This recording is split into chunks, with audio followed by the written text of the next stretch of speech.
What's up, YouTube? It's Kenny again. I wanted to make one more video talking about Lordstown Motors here. Before we get started, I want to say I'm not a financial advisor. I'm just a truck driver driving across the country, researching and trading stocks, and I will not be held responsible for any moves you make in the stock market.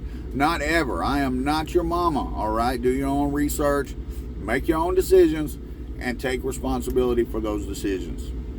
Hit that subscribe button if you're new to the channel.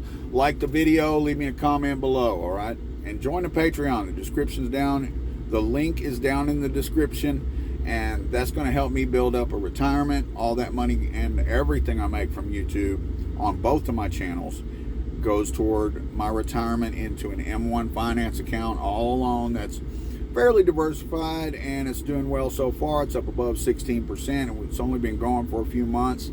So consider joining that to support the channel, all right? So it feels to me like all of the people who comment about Lordstown Motors and all the people who have been watching my Lordstown Motors videos, or at least a lot of them, okay, are approaching it from a completely different perspective than I am. Like we're speaking two different languages, okay? You've got people who are saying, but Ford, the competition, and they're not going to survive the competition, and they're not going to... I'm not banking on these guys, like, outperforming Ford or taking over and being the #1 truck or anything like that. I don't care about any of that, guys. Like, I am not looking at a 5-year view of this stock, okay? They are going to be the first electric truck to market, okay? Ford's not coming out with their truck for another year. All right, and these guys have 30,000 pre-orders. Let's forget about the 100,000 that Hindenburg talked all the shit about. Okay, they started taking deposits for pre-orders, and they're up to about 30,000 of those. So people are going to buy the truck. Okay, that's enough.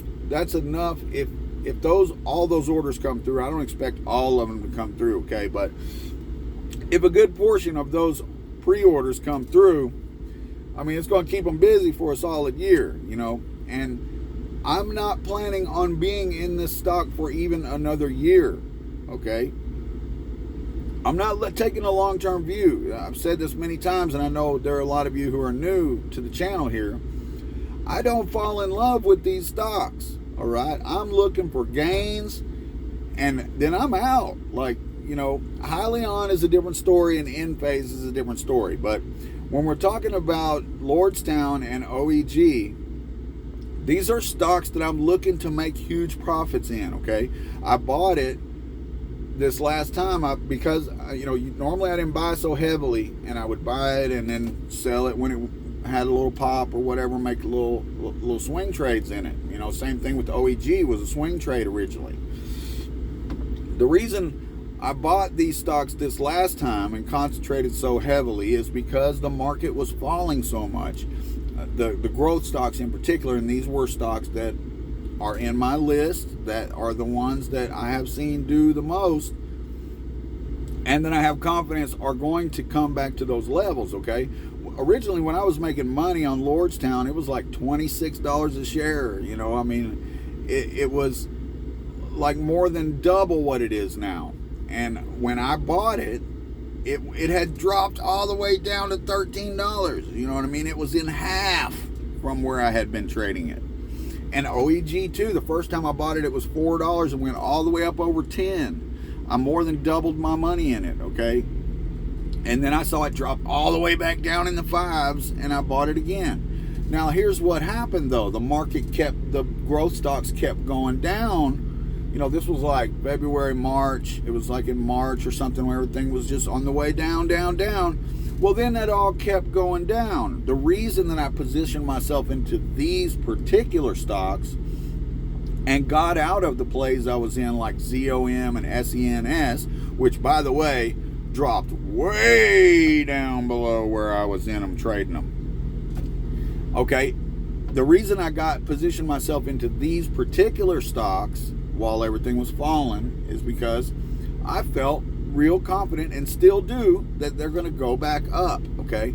So even though it kept going down and I got way down in the stocks and have had to hang out in them longer than I normally would, I have confidence that those stocks are coming back. And they have so far. They have come way back. And I am now at the point where I'm waiting for those stocks to give me a really good pop, and then I'm selling it. I'm in it for the gains, for the profits. Green is green, profit is profit, okay? So when you're in there talking about how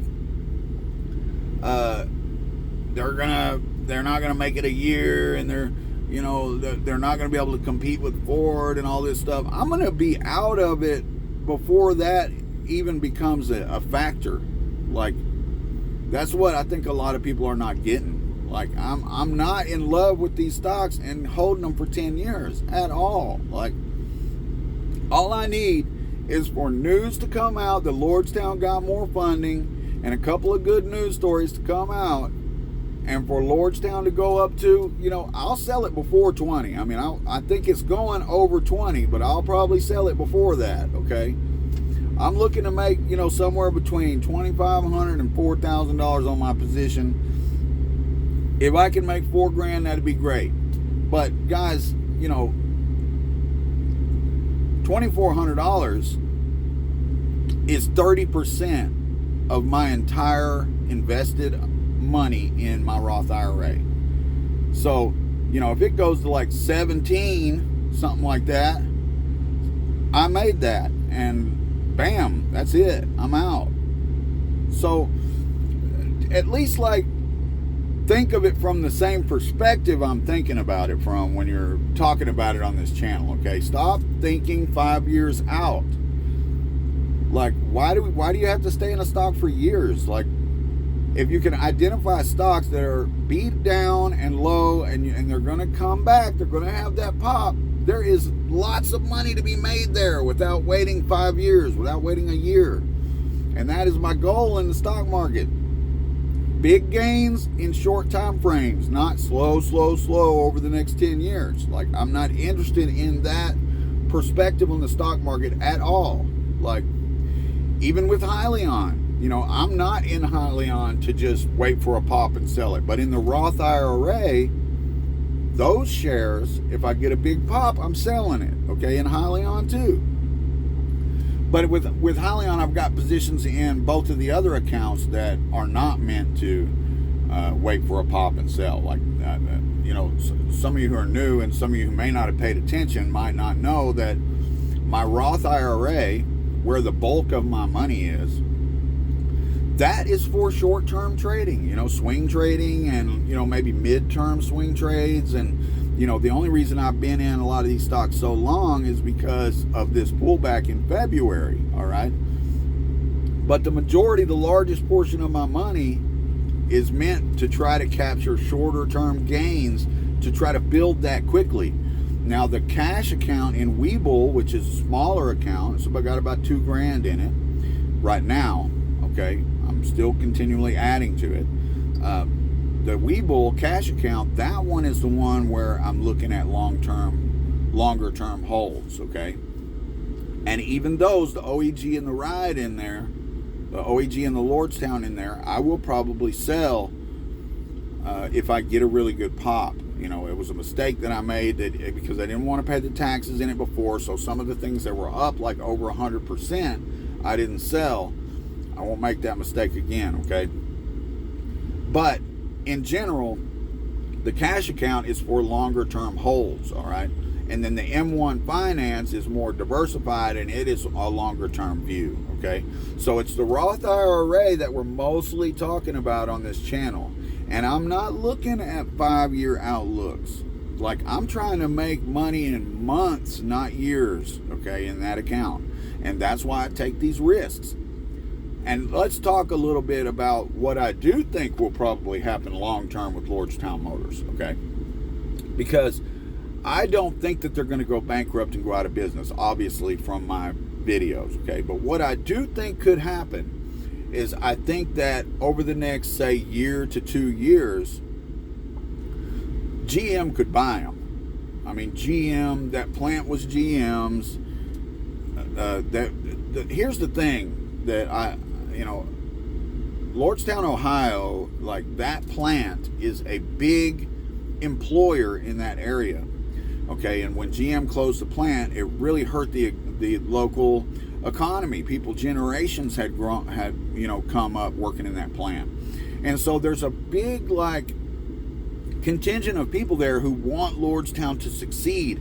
And so there and in the surrounding areas, potentially surrounding states, might buy those trucks just to support that economy and how much of a large factor in job creation and stuff that plant has been. So, and I think that at some point we could look to see GM buy Lordstown Motors. Now, according to the earnings call and stuff, they're not interested in any kind of, it's not even in their vocabulary right now to think about selling. But at some point in the future, if they start struggling and stuff, I could see GM buying them, all right? And that's what I think, like long term. Do I think that the Endurance is going to compete with Ford and GM and stuff long term? I don't know. I mean, I probably not, okay? But that doesn't mean that they're not going to sell trucks. And that doesn't mean that they're not going to make this RV that they're working on and that be popular.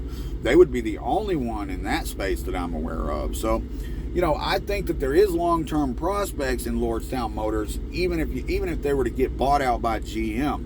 But that is not why I'm in it. And when I'm making these videos, I'm talking about the stock going back to 20 at some point in the next 6 months.